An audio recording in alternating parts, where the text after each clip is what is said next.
At 5:24, this is Arizona's Morning News. I'm LaDonna Harvey. He's Jim Sharp, and Bad Guys 2 may be the best time this weekend for moviegoers. Brandon King has more on the villainous heroes. Things sure have changed. Not everyone believes it, but the bad guys went good. And we cannot wait for society to welcome us with open arms. In theaters this week, The Bad Guys 2, a sequel to the DreamWorks animated film from 2022. Director Pierre Perifel returns, as does much of the voice cast, including Sam Rockwell, Mark Maron, and Awkwafina. The titular group of bad guys are now good Samaritans, just trying to get jobs and live their lives. Not so, says Kitty, voiced by Academy Award nominee Danielle Brooks, and the leader of a new gang of criminals who need the team's help with a massive heist. The first film balanced chaotic, zany, yet lovable characters with smart explorations of goodness in the modern world and who we often allow to be good. Bad Guys 2 keeps up the momentum nicely, balancing higher stakes, riveting action sequences with charismatic banter and genuine empathy for the things our team are going through. The downside, it's not quite as subtle, and the climax bites off a bit more than it can chew. Still, The Bad Guys 2 is worth the price of admission and goes down nicely with the original as one of DreamWorks' stronger efforts of the 2020s. For KTAR News, I'm Brandon King. By the way, the first one was actually really good. And if you need to borrow my children, LaDonna, Yeah. so you can sneak into a cartoonish movie. Strangely, no, I do not need to borrow anyone's children. You just walk right in there. I'm here for me. It is 6:24 now on Arizona's Morning News with Jim Sharp and Nohelani Graff, who's in for LaDonna Harvey. 22 years ago, Jamie Lee Curtis and Lindsay Lohan swapped lives in Freaky Friday. Now they're back in Freakier Friday, and Brandon King has a review. Last time, we convinced everyone that we were each other until we switched back. I didn't want to be a part of this family, and now I'm part of some dodgy family curse, and I'm the eldest. In theaters this week, Freakier Friday, the long-awaited sequel to 2003's Freaky Friday. The high notes, Nisha Ganatra in the director's chair for this one, rallying together most of the original cast, notably Jamie Lee Curtis and Lindsay Lohan as mother and daughter Tess and Anna Coleman. Anna is set to be married to Eric, played by Manny Jacinto. Eric's daughter, Lily, played by Sophia Hammonds, and Anna's daughter, Harper, played by Julia Butters, cannot stand the idea, but a new body swap between the two of them, plus Anna and Tess, might give them a chance to fix that. Curtis, Lohan, Butters, and Hammonds are all game for the movie's various attempts to recapture the zaniness and charm of the 2003 film, and it's their commitment to the bits that make the set pieces and chunks of the writing work here. Yet despite a reasonable runtime, the movie drags a fair amount, not always able to keep track of its characters and hampered by some baffling audio and editing choices. Still, if you were out there yearning for a Freaky Friday sequel, the effort on display might be enough. For KTAR News, I'm Brandon King. It's 5:54 now on Arizona's Morning News with Jim Sharp and LaDonna Harvey. And 50 years ago, they said you'll never go back into the water again. But now Jaws is back in movie theaters, celebrating half a century of terror. And KTAR's Brandon King has a review. You yell shark, we've got a panic on our hands on the 4th of July.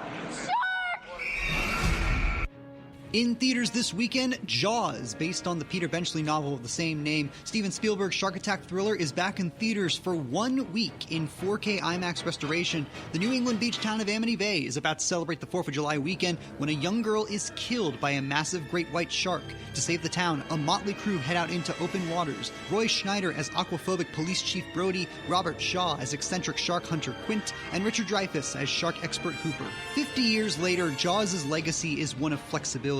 It can be a sobering character piece, a sly reflection on man versus the natural world, or maybe just an expertly crafted, chillingly riveting monster movie. Regardless of what you take from it, the new IMAX restoration emphasizes the film's most vibrant colors and occasionally dread-inducing sound design. The movie that comes with it, fun and nuanced characters, consistent stakes, an iconic score, an end-of-summer treat with no beach required. For KTAR News, I'm Brandon King. That movie scared me to death. Oh, My dad took me to it when it came out. I never saw it when it was in the theaters. I did. Yeah, it scared me off the VCR. Yeah. It is 5:55 now on Arizona's Morning News. Margaret Qualley takes on a small-town murder mystery in Honey, Don't. Brandon King on if it's worth your next trip to the movies. Are you aware of any trouble she was in? Well, she owe you money. She was afraid of something the cops couldn't help her with. I said I'd help. In theaters this weekend, Ethan Coen of the Coen brothers continuing his run of solo directorial projects with Honey Don't, from a script he co-wrote with his wife and editor Trisha Cook. Margaret Qualley is Honey O'Donoghue, a private eye out of Bakersfield, California, investigating a car crash victim that she finds might lead to a larger conspiracy. That includes Aubrey Plaza as a local police officer and Chris Evans as a charismatic but sketchy reverend. After last year's Drive Away Dolls, Honey Don't represents a breezy period for Ethan Coen's solo work, with this movie a fairly simplistic parody at noir-style tropes. Any momentum the movie has is anchored by some splashes of dark humor, fun costume design, and Margaret Qualley's pure swagger in the lead role. But your mileage will vary, as the thin plot and loose character arcs don't offer a lot to dig into, nor is there any real consistent energy to drive the just under 90-minute runtime to the finish line. If you're curious, you might wind up on its wavelength. For me, this is not quite sweet enough. For KTAR News, I'm Brandon King. There's one winner and no finish line. Brandon King has more on the new dystopian thriller, The Long Walk. This is my chance to change things. You don't think about making it to the end, just making it to the next moment.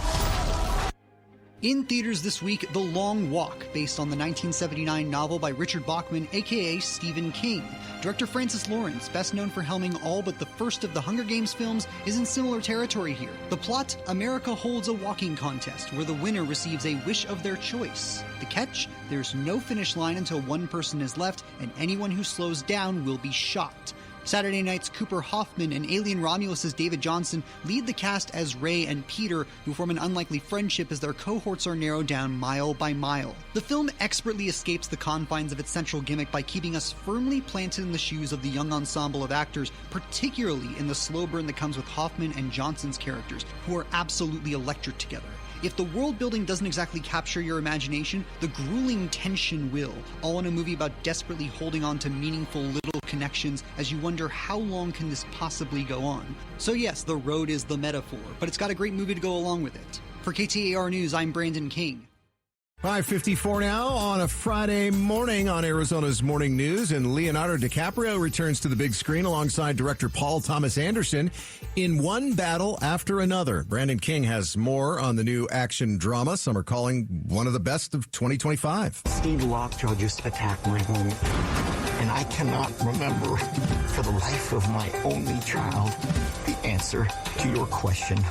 In theaters this week, One Battle After Another. Leonardo DiCaprio stars as Bob Ferguson, a member of a group of revolutionaries in modern-day-ish Los Angeles. After threats to his family's life by a merciless military colonel, Steve Lockjaw, played by Sean Penn, Bob goes into hiding with his infant daughter, later played as a teenager by Chase Infinity. But Bob, Willa, and the colonel all find themselves in the midst of their past coming back for them in a movie of increasing paranoia and extreme measures. Using Thomas Pynchon's novel Vineland as a jumping-off point, Paul Thomas Anderson's nearly 3-hour odyssey of dire stakes, offbeat comedy, and set pieces that seem ripped right out of 2025 headlines might seem like something that would test audiences' patience. And indeed, it's a tough film to pin down in just 60 seconds, but know the results are a credit to Anderson's riveting, reflective, purely bombastic at times approach on the battles that people will justify, not always seeing the next one just over the horizon or the reasons behind those fights in the first place. It's got excellent performances, beautifully ragged visuals, another rollicking Johnny Greenwood score. It is something special that'll likely spark a lot of discussions